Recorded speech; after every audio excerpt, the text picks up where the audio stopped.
So this is a Mataī here. I've been holding off trying to come across a nice big specimen of these, but haven't managed to, so I'm caving and doing these trees here, which are probably 10 or so years old. They've been planted.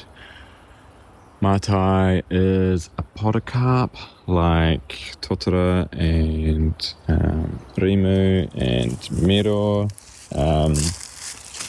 distinguished from the others by its leaves and fruit and bark. So the leaves are about this size, a couple of centimetres long.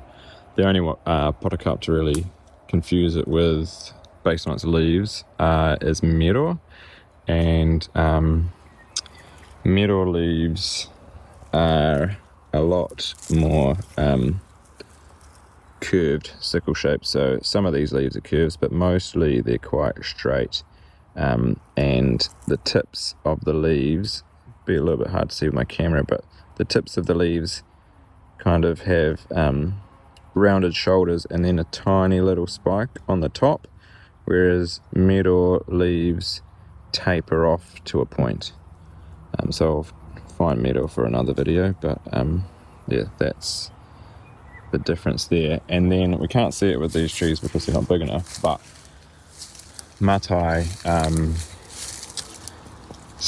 stems, trunks have, well, when they're large, they have this really distinctive hammer bark, where they get these little notches of bark that flake off and leave these bright red and dark red circles on the bark. It actually looks really cool.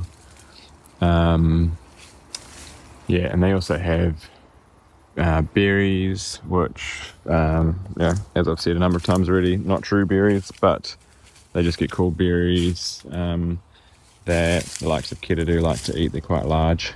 But yeah, being a podocarp, it's a gymnosperm and a conifer, so they don't actually produce flowers and technically don't produce fruit, although they produce fruit-like structures. It's quite a hardy